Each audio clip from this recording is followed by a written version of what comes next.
Today marks the third day of my confinement in the cellar. This is the price of falling in love with Sam.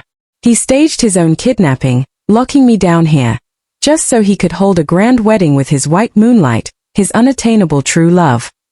On the fourth day, heavy rain suddenly poured down outside.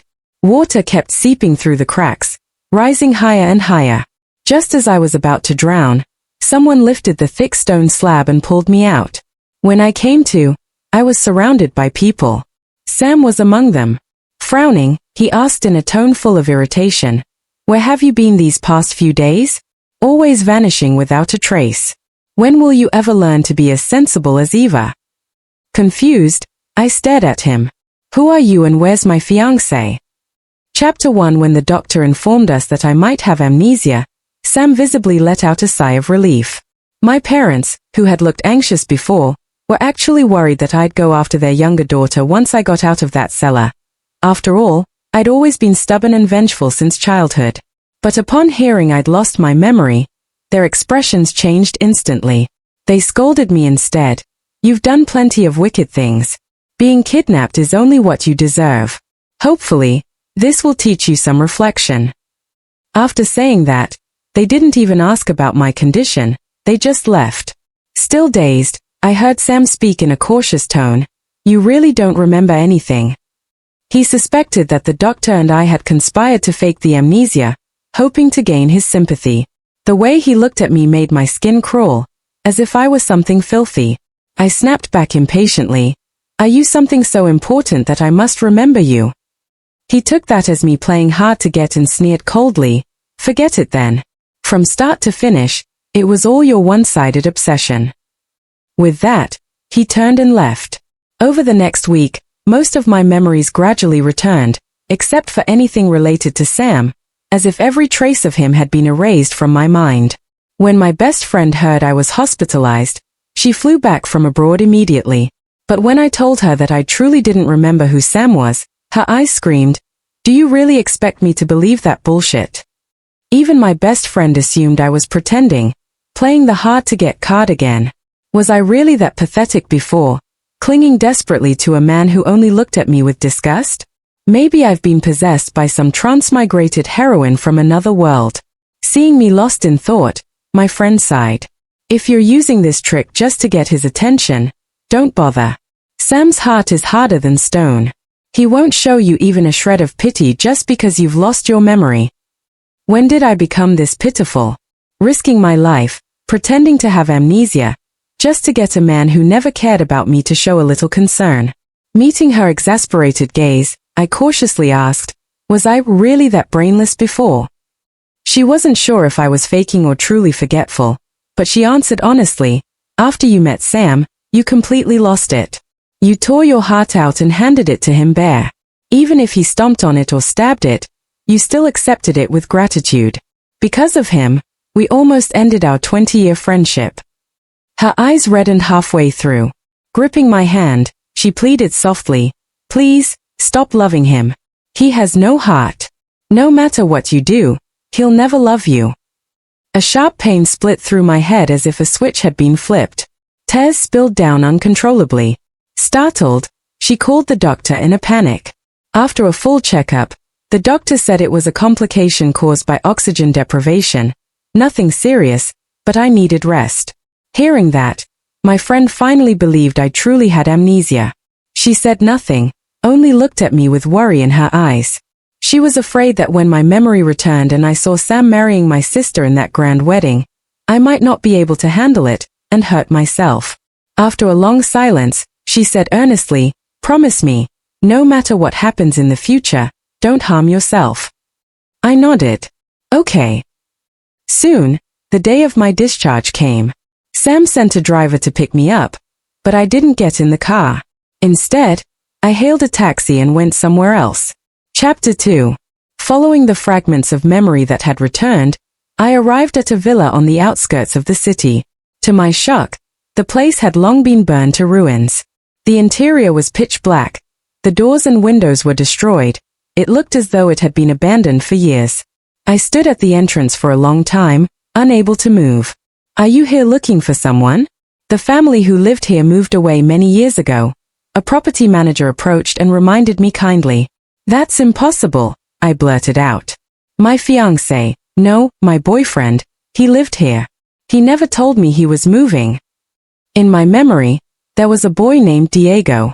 We had grown up together, two broken souls who found warmth in each other. He was an illegitimate child, and I was the invisible daughter no one cared for. We saved each other from the darkness and became the most important person in each other's lives. There was no way he would have left without saying goodbye. The manager seemed to recall the terrible fire from that night. With a sigh, he said, the owner of this villa was burned alive. He had already escaped, but when he heard that his girlfriend was still trapped inside, he ran back into the flames, and never came out again. I shook my head desperately. No, that's impossible. I was kidnapped recently. He's the one who saved me. I remembered being trapped in the cellar, water rising around me, suffocating in the dark. Just when I thought I was going to die, Diego had lifted the stone slab and pulled me out. The manager's eyes grew darker. His voice turned chilling. Miss, have you forgotten? The young master died saving you. Later, you discovered who set the fire. To avenge him, you approached Sam. But over time, you betrayed the young master, and fell in love with his enemy. As he finished speaking, the manager took off his wig and fake beard, revealing his real face. But I didn't recognize him at all. Seeing my confusion, his gaze softened with understanding. I've read your medical records, he said coldly. After inhaling all that smoke back then, your brain suffered damage. Over time, it causes bouts of temporary amnesia. But the young master loved you so much, you shouldn't have forgotten him. And you should never have fallen in love with the man who killed him. So that was it. This man was Diego's butler. After I was discharged from the hospital back then, the first thing I did was plan my revenge. But things didn't go as expected. My brain began to fail me. Each morning I woke up missing a little more of my past until eventually, I forgot Diego completely. Somehow, the memories of what Diego had done for me blurred and morphed into Sam's face. Little by little, I fell in love with the wrong man. I couldn't accept what the butler was saying. My head throbbed violently again. Suddenly, a memory flashed before my eyes, a raging fire. I was trapped inside, surrounded by heat and smoke. Just as I was about to collapse, a strong hand reached through the flames, gripping mine tightly. Don't be afraid. I'll get you out of here. That voice, it was the same one that had saved me from the cellar not long ago. I gasped for air, cold sweat dripping into my eyes, stinging until tears poured down my face. The butler saw my state and said nothing more. He turned silently and left. That night, I returned to Sam's villa. In one of the drawers, I found 2 marriage certificates. They were ours. The shock of the day brought back fragments of memory. A week before the kidnapping, Sam and I had gotten legally married. He had done it out of gratitude. During a car accident, I had risked my life to save him. He'd said at the time, I can marry you, but I won't give you a wedding. And even then, I had accepted it willingly, almost gratefully. But I had forgotten one thing. I was the one who had orchestrated that car accident. I had wanted him dead. And somehow, I had forgotten. Instead, I saved him. Looking down at the 2 marriage certificates, I wanted to tear myself apart. Then a voice came from behind me. I told you not to take that out again. What if Eva sees it? You know her heart can't handle it. Sam had come home. Chapter 3. The Eva he mentioned was my sister. She had been born with a congenital heart condition. Both our parents and Sam treated her like a treasure in the palm of their hand, shielding her from any hurt. I turned to look at Sam, cold. For a moment, I couldn't tell whether I hated him or hated myself more. Maybe he read the hatred in my eyes. Sam paused, then blurted out, "What's your problem again? I only told you not to take that out. It's not like I'm divorcing you." I glanced down at my watch. The police should be arriving any moment. When I stayed silent, Sam assumed I was sulking. He frowned. "Can you be a little more magnanimous? Always getting jealous over your own sister. How pathetic." A second later, the housekeeper appeared to report that the police had arrived. Sam hesitated for half a beat, then recovered. Just as he reached for his phone to call his lawyer, I snatched it and slammed it hard to the floor. Sam froze at my action. The police came up the stairs, showed their badges, and said, "Sir, someone reported an alleged kidnapping. Please come with us." Sam glanced at me and sneered, "So you really didn't lose your memory?" I handed the officer a voice recorder and, with the same cold mockery, said, "I may have amnesia, but I'm not an idiot. You hired people to kidnap me. After they dumped me in the cellar, they called you. I didn't have my phone on me, but I did bring a recorder. I meant to record the scenery. Instead, it captured evidence of your crime." Sam was taken away by the police, but it didn't threaten him much. With his powerful legal team, my little piece of evidence was quickly dismantled, and of course, they found a scapegoat. In less than a day, Sam was released. I had bribed several paparazzi. On the day he was freed, Eva personally went out to pick him up, and the paparazzi swarmed her. "Ms. Eva, is it true you stole your sister's husband? Did you and Sam hold a lavish wedding on an island? Did you register it? Sam kidnapped his wife and tried to kill her to make room for you. Are you moved by that? Ms. Eva, seducing your brother-in-law. True love or just for the thrill?" Eva had thought that greeting Sam as his wife would be fine. She hadn't expected to be ambushed with humiliating questions, her face twisted with anger. Sam emerged flanked by lawyers and bodyguards. Seeing Eva surrounded, he gave an order and the guards forced the paparazzi back. That was when I stepped into view, clutching the marriage certificate, and let out a plaintive sob. "Sam, how can your heart be so cruel? I am your lawful wife and you sent people to kidnap me and try to kill me. You scum, why would you do this to me?" I cried in the most pitiful, spotlight-ready way possible. The cameras captured my tear-streaked face and the marriage certificate in sharp focus. That contrast would win public sympathy. This was my plan to destroy Sam's reputation. A microphone was shoved in front of me. "When did your sister get involved with Sam? Is your marriage certificate real?" the paparazzi shouted. I kept crying and didn't answer. I held the certificate up again under the lenses. Sam grew furious. With a single look, he signaled the bodyguards. One of them moved to grab me. I lurched away in a terrified act, shouting, "Help! Sam's trying to silence me. He wants to kill me." Chapter 4. Sam couldn't afford the humiliation. He left with Eva. The remaining bodyguards quickly drove the paparazzi away when they tried to keep interviewing me. As soon as the crowd dispersed, I stopped crying. Calmly, I wiped the tears from my face, my expression returning to complete composure as if nothing had happened at all. My best friend, having heard the news, rushed over. At first, she thought I was the victim and even brought 5 or 6 bodyguards with her, only to witness a scene she never expected. Just as she was about to leave quietly, she noticed a man wearing a baseball cap hidden among the crowd. He was acting suspiciously, reaching into his pocket to pull out a folding knife.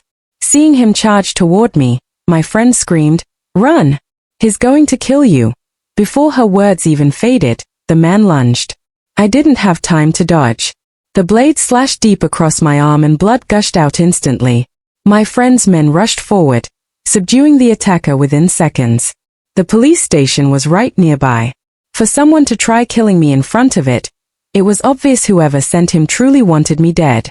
I pressed on my wound, but the bleeding wouldn't stop. My friend looked from the police station to the man, then gestured for her bodyguards to throw him into a van. "Take him away." Then she rushed me to the hospital. The doctor stitched me up, more than 30 stitches. He said the cut was deep and could easily become infected, so I should stay overnight for observation. After making a few calls, my friend returned and asked, "Do you know who sent him?" The anesthesia was wearing off, and pain shot through my arm. I grimaced and replied casually, "Eva." My friend nodded grimly. "Your sister's vicious. The guy she hired not only has a criminal record but also a history of mental illness. Even if he killed you, the law couldn't punish him properly. That girl with a heart condition should be doing good deeds to accumulate some virtue. Isn't she afraid of retribution? A person who's had everything handed to her since birth could never understand the meaning of karma. In her eyes, the whole world owed her something." When I didn't respond, my friend sighed. Get some rest. I've got things to handle. I'll come back this evening. She had barely left when my parents arrived. They weren't there to check on me, they came to stand up for Eva. Why did you bribe the paparazzi to humiliate your sister with those questions? What has she ever done to you? Sam doesn't love you. It's only a matter of time before you get divorced. Why can't you let him go gracefully? If he loves Eva so much, I said coldly, then why hasn't he married her? If Sam died right now, I'd be the one inheriting his assets, not Eva. Instead of lecturing me, you should convince him to divorce me first. Looking at their faces, I realized just how stupid I used to be, how I tried to earn their affection by playing the obedient daughter, by being filially foolish. They never liked me. The reason was simple. My grandmother left everything to me, company shares, funds, savings. She left nothing to my parents or Eva. My grandmother had never approved of my parents' marriage, but she adored me. To please her, my parents often used me to curry favor, but it never worked. Her affection for me was genuine, and it belonged to me alone. That drove them mad, especially after discovering they had inherited nothing. All these years, they enjoyed everything I provided while despising me at the same time.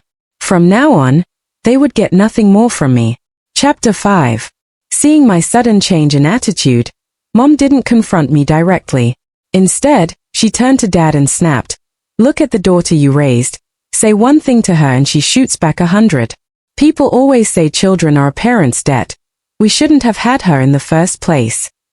I answered back coolly, "If you hadn't been pregnant with me, you wouldn't even have been allowed through this family's front door." Grandmother's dislike of Mom had a lot to do with Mom's low education and poor family background. If Mom hadn't been pregnant, especially if it hadn't been a boy, Grandmother never would have allowed her in. On the day I was born, Mom had tried to pull a switch, the old trick of secretly swapping babies, but Grandmother brought several doctors with her to test DNA on the spot. The first time Grandmother saw me, she was disappointed. I wasn't a boy. As she prepared to turn away, I smiled at her and grabbed her finger, refusing to let go. Maybe it was blood, maybe it was pity, or maybe she softened. Grandmother accepted me. What she couldn't accept was that Mom had allegedly used tricks to get in. Mom was furious when I said that. She screamed at me, "Now that you're bold, you look down on me, don't you? If you keep looking down on me, I'm still your mother. If you're so capable, go die and give your life back to me." I looked her straight in the eye and said word by word, "I already gave my life to you long ago." On the second day I was locked in that cellar, half conscious. I heard voices outside. They assumed I was unconscious and that I couldn't hear them. They debated whether to pump poison into the cellar to kill me or to leave me to die slowly. They were my parents. Sam had kidnapped me and put me in the cellar. He hadn't intended to kill me, only to keep me there for a few days. But Eva found out and deliberately told our parents. The three of them had wanted my fortune for a long time. Now they saw their chance. They ran a tailpipe into the cellar.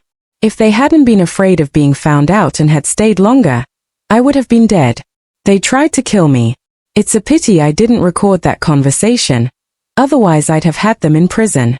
Mom opened her mouth to argue, but when she met my indifferent gaze, she turned away, guilty and silent. Dad adopted his kinder father pose and said, all right, you know how your mother is. She's sharp with her words but soft at heart. She cares for you. When she heard you were hurt, she rushed over. Don't argue with her." I sneered. "Do you even know who that mentally unstable man was that she hired?" The reason I didn't call the police wasn't magnanimity. It was because I wanted revenge. My parents exchanged a look, panic flickering across their faces. They started calling Eva and rushing back home. I smiled with contempt at their hurried retreat. Then my friend sent me a video. In the clip, the mentally disturbed man was wild-eyed, completely out of control, and the place he'd been sent from was my parents' house. Eva had just gotten out of the car when she was slashed across the face. The video ended with her terrified scream. The next morning, Sam personally came to pick me up from the hospital. I had expected fireworks, but we were both eerily calm, still as a stagnant pond. Back at his villa, he asked slowly, "Was that unstable man sent by you?" I played dumb. What are you talking about? I don't understand. He lost his temper. Why would you hurt Eva? I kidnapped you and never meant to hurt you. I only wanted to make Eva's dream of being a bride come true. The doctor says Eva's heart can't hold up much longer. You're her biological sister. Why can't you be magnanimous?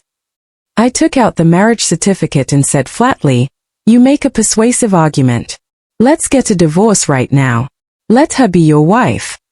Chapter 6. Sam froze for a moment. Back then, I had forced him into registering our marriage out of gratitude for saving his life. Now, I agreed to a divorce with a few words as if everything were a game. For a moment, Sam couldn't tell which version of me was real. Too scared to sign? Pathetic. I deliberately provoked him. His expression didn't flare. If anything, he grew calmer. What happened to you? You're like a different person. I said nothing. He didn't want to argue either. As he turned to leave, I gathered every ounce of strength and shoved him down the stairs. Weightless, he tumbled, slamming against the steps. Because I used so much force, the wound on my arm burst open, blood seeping through the gauze, staining my blouse. The housekeeper ran over when she heard the noise. At the bottom of the stairs, Sam clutched his forehead, stunned. I stood at the landing on the second floor, the corner of my mouth lifting in a small, almost amused smile. Sam was shocked. He'd never dreamed I would push him down a flight of stairs. In his eyes, I had loved him to death. Now I had become relentless. We stared at each other across the distance, both of us knowing there was no turning back. He didn't accuse me. I didn't speak. We simply watched each other in silence. After a while, he turned and left. I called after his retreating back loud enough for him to hear. Sam, you better sign the divorce papers. He faltered for a step but didn't look back. A week passed. I returned once more to the villa outside the city and found the property manager, hoping to extract more information. Over the past week, I had tried everything: hypnosis, psychological suggestion, even considered a nasty blow to my head, though I feared that might make things worse. Still, I couldn't remember more.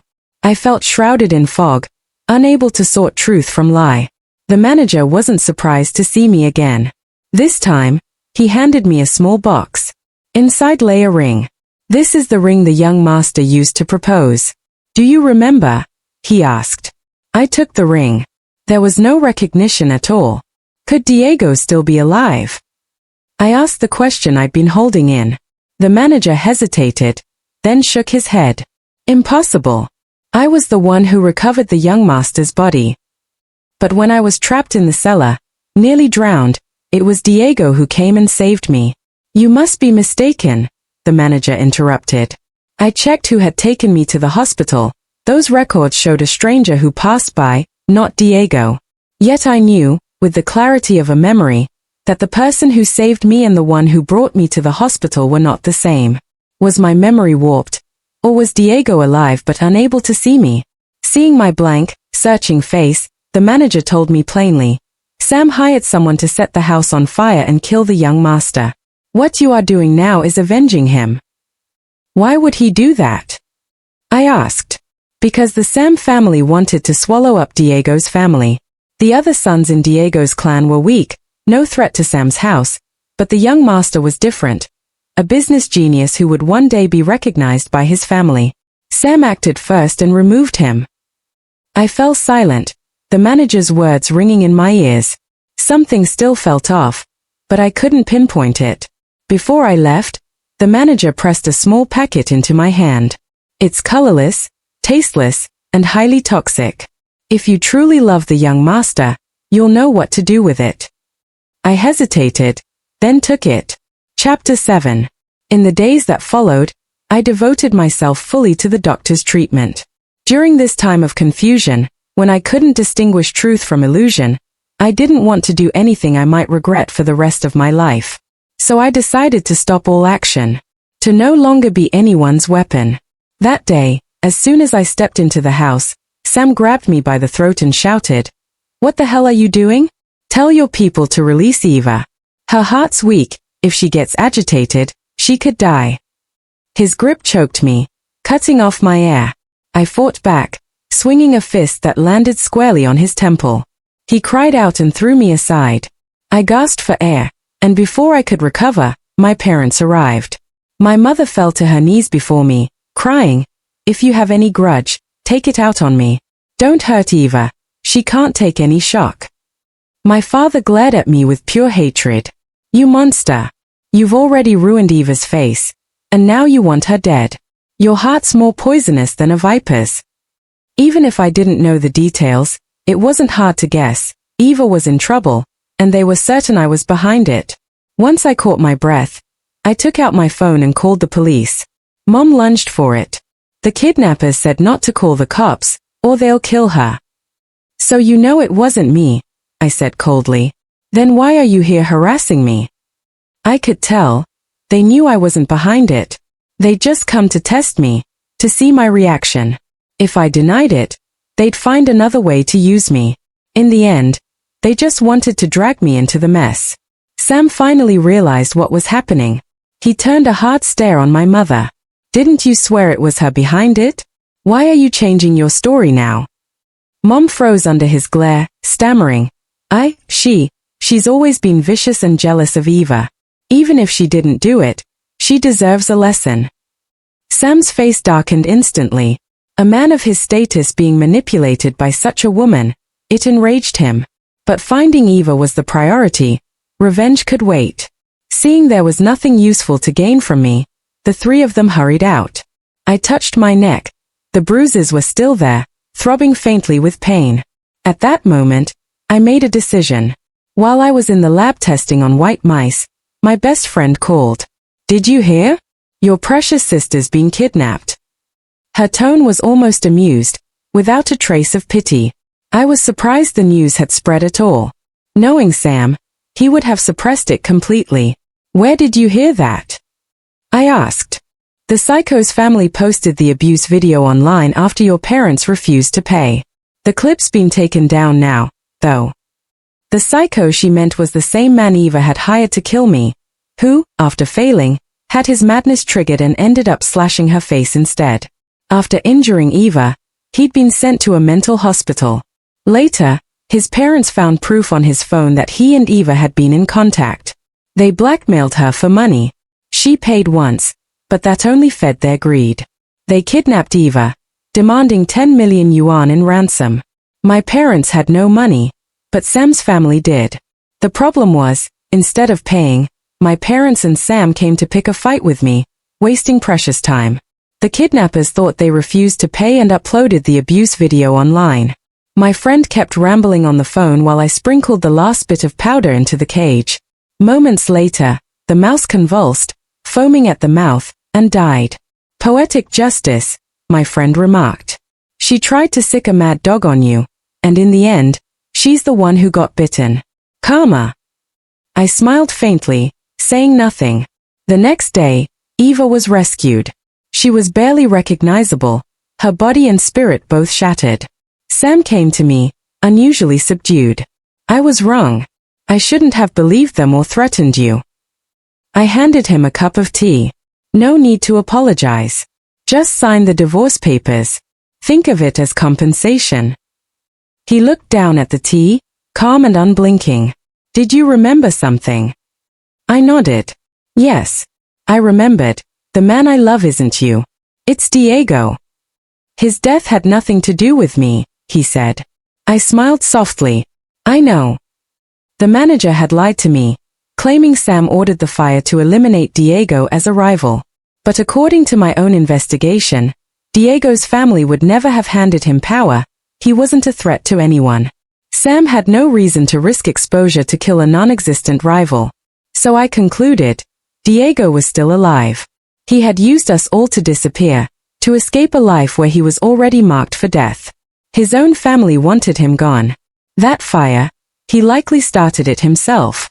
He just hadn't expected his loyal servant to keep fighting for revenge even after his supposed death. Sam drank the tea in one gulp and signed the divorce papers. Even though our marriage had been brief, he still gave me a large portion of his assets. I didn't want them. What grandmother left me was more than enough for a lifetime. Half a year later, in a small town far from the city, I found Diego, alive, married, and with a child. So he hadn't died after all. He was the one who had pulled me out of the cellar that night. When I saw him, 1,000 emotions twisted inside me: shock, disbelief, something that felt like relief, and something darker beneath it. It was as if he had been expecting me. His first words were an apology. "I'm sorry," he said softly. "Did I ruin your life again?" And then the truth came out. After faking his death, he had hired someone to hypnotize me, to erase every memory of him. Later, when he saw that I had feelings for Sam, he manipulated my mind again, replacing all our memories together with memories of Sam, making me believe I loved another man. In other words, every piece of suffering in my life had started with him. I asked, "Why did you do that to me?" He answered quietly, "I just wanted you to be happy." That kind of happiness was disgusting. To love someone without knowing why, to have those feelings fabricated and planted, it was revolting. I didn't respond. At the end, we sat together, sharing a cup of tea instead of wine, raising our cups to wish each other a better future. Only, I had slipped something into his tea. He would not have a beautiful future. The poison wouldn't kill him, but it would make him suffer for years. That was his retribution. After that, I packed my bags and left the town behind. I never returned. My life, finally, was beginning.